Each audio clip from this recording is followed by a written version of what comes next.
हम पढ़ रहे हैं आज विलियन। थ्योरी हमने बता दी थी विलियन की कल। इसके कुछ महत्वपूर्ण सूत्र देख लेते हैं, उसके बाद आंकिक प्रश्न देख लेते हैं। आंकिक प्रश्न पढ़ाया नहीं जाता है, जबकि 70 नंबर के पेपर में 20 नंबर के आंकिक प्रश्न आते हैं। यानी कि अगर आपको समझ में आ गया तो आपके 20 नंबर यहाँ से क्या होते हैं, अगर आपने सही किया तो श्योर इसमें से एक भी नंबर नहीं कटता। इसका मतलब आपका पेपर कितना रह गया, 50 नंबर का।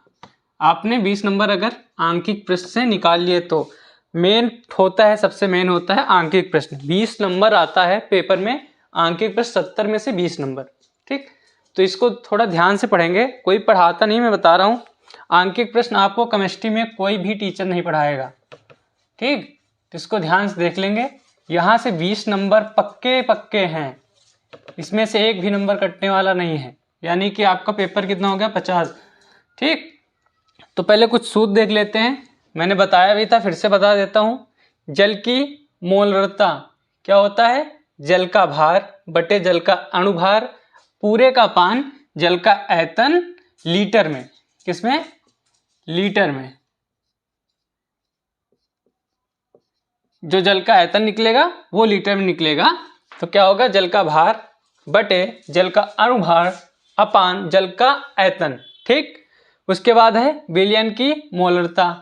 इसका क्या होता है, यम बराबर W अपान यम अपान V। और क्या होगा, लीटर में। किस में होगा, लीटर में। ठीक, मतलब और विलियन की सांद्रता क्या होती है ये भी जान लो। यहाँ से एक नंबर तो पक्का पक्का है, इससे एक नंबर पक्का आना है। विलियन की सांद्रता क्या होती है, विलियन की मोलरता इनटू पदार्थ का अणुभार। जो मोलरता दी होगी वो प्लस जो अणुभार निकालेंगे, दोनों का आपस में मल्टीप्लाई कर देंगे, वो किसके बराबर होगी, वो होगी विलियन की सांद्रता। ठीक, उसके बाद मोलरता क्या है, तो WV अपान MB इंटू V लीटर में। किसमें, लीटर में। ठीक, उसके बाद मोल प्रभाजन। मोल प्रभाजन क्या होता है, ग्लूकोज के मोल अपान जल के मोल प्लस ग्लूकोज के मोल। ठीक, ग्लूकोज के मोल अपान जल के मोल प्लस ग्लूकोज के मोल। इसको हम लिख सकते हैं NB अपान Na प्लस NB भी लिख सकते हैं। Na क्या, NB क्या होता है, NB होता है ग्लूकोज मोल और Na क्या होता है, जल के मोल। ठीक, ग्लूकोज का मोल NB। ठीक, समझ में आया। उसके बाद मोल क्या होता है, मोल बराबर होता है पदार्थ का द्रव्यमान अपान पदार्थ का मोल द्रव्यमान। क्या होता है, द्रव्यमान मोल क्या होता है, पदार्थ का द्रव्यमान अपान पदार्थ का मोल द्रव्यमान। नॉर्मलता क्या होता है, मैंने बताया था कि मोलता इंटू क्षारकता। अगर हम इसको मोलता को इधर लाएंगे तो नॉर्मलता अपान क्षारकता हो जाएगी। क्या हो जाएगी, नॉर्मलता अपान क्षारकता। ठीक, ये हो जाएगा। अगर हम क्षारकता को इधर ले आएंगे तो क्या हो जाएगा, मोलरता इंटू नॉर्मलता। ठीक, फिर यहाँ पे क्या आ जाएगा, नॉर्मलता आ जाएगा। अगर इसको इस साइड लाते हैं तो ये अपान में चले जाएगा। समझ में आ गया। P तथा Q का मोल प्रभाजन।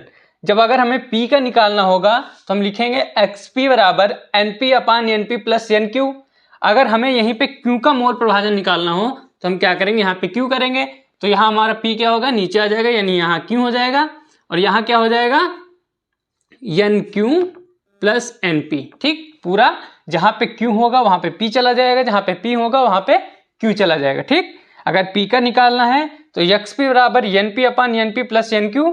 अगर Q का निकालना है तो XQ बराबर NQ अपान NQ प्लस NP। ठीक, समझ में आ गया। इसमें एक चित्र है, इस लेसन में विलियन में एक ही चित्र है। कौन सा है वो, प्रसारण दाब का। इस लेसन में एक ही चित्र है, नॉर्मल सा चित्र है। मैंने बताया भी था पहले, सबसे पहले बताया था कि विलयन, विलय, विलयता, इन्हीं तीनों का एक चित्र बनता है। पूछ भी सकते हैं क्वेश्चन में, 2 बार पूछा भी गया है, 2020 में, 2018 में। ठीक, तो प्रसारण दाब का समीकरण क्या होता है, मैंने बताया था PV बराबर NRT या P बराबर N अपान VRT या PCRT। ठीक, ये तीनों बताए थे, तीन में से कोई आए तो एक आपको हल करना है। इसका चित्र देख लेते हैं। चित्र हमारा क्या होगा, एक हम यहाँ पे क्या ले लेंगे, एक इसको मान लेते हैं टंकी। ठीक, एक टंकी लेंगे, इसको ऊपर से बंद करेंगे, ठीक। यहाँ से हम जो भी हमें डालना होगा वो डालेंगे और एक यहाँ पे हम मीटर लगाएंगे,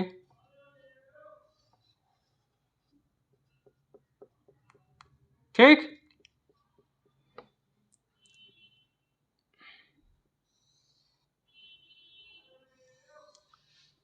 इतना समझ में आया। अब जब सब कुछ ऊपर, सबसे ऊपर क्या होगा, यहाँ क्या होगा, विलयन होगा, ठीक। अब विलयन में कुछ मिलाएंगे तो वो क्या बन जाएगा,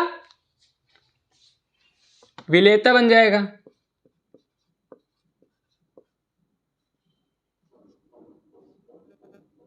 विलेय बन जाएगा, ठीक। विलयन है, अगर विलयन में हम कुछ मिलाते हैं तो क्या हो जाएगा, विलेय हो जाएगा। लेकिन हम किस में मिलाते हैं ये भी तो है, तो क्या होगा, मिलाएंगे तो हम जल में, किस में मिलाएंगे, विलायक जल में, ठीक। किस में मिलाएंगे, विलायक जल में। अब हम जब भर देंगे तो इसको निकालेंगे कहाँ से, तो विलायक जल से निकालेंगे, ठीक। एक नली हम यहां से यहां बना देंगे, ठीक। इसके बाद इसमें हम भर देते हैं ताकि दिखे आप लोगों को।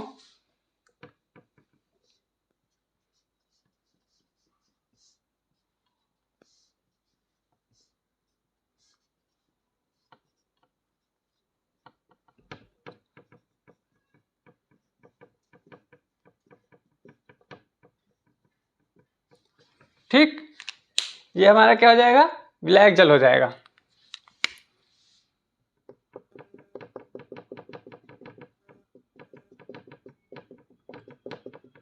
ठीक, समझ में आ रहा है।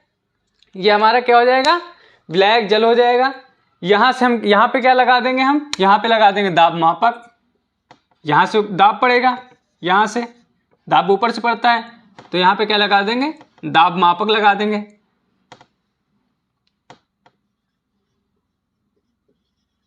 ठीक। ये हमारा क्या हो गया, ये हमारा दाब मापक हो गया। और ये हमारा क्या हो गया, विलयन हो गया। उसके नीचे विलायक जल होगा। जब दोनों मिलेंगे तो क्या बनाएंगे, विलेय बनाएंगे। और यहाँ पे साइड में क्या लगाएंगे, हम इससे निकल के और इसमें ज्वाइन करेंगे। यहाँ पे क्या लगाएंगे, एक पतली सी झिल्ली, क्या लगाएंगे, झिल्ली। और इसको कहते क्या हैं, तो इसको कहते हैं अर्ध परा झिल्ली।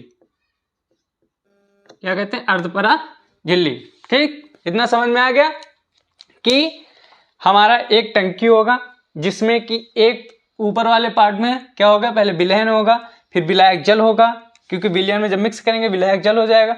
जब दोनों आपस में मिक्स करेंगे तो एक विलेय बना लेगा, ठीक। विलेय के निकालने के लिए एक पाइप होगी, ऊपर से हम दाब डालेंगे, तो कहीं पे बीच में पाइप में दाब मापक लगाएंगे और साइड में एक पॉलीथीन झिल्ली लगी होती है जिसे हम कहते हैं अर्ध परागम झिल्ली, ठीक। समझ में आ गया, सूत्र समझ में आ गए, प्रसारण दाब समझ में आ गया। यही एक है हमारा चित्र जो कि पूरे श्लेषण में है। क्या है, एक ही चित्र है, ठीक। अब चलो देखते हैं आंकिक प्रश्न।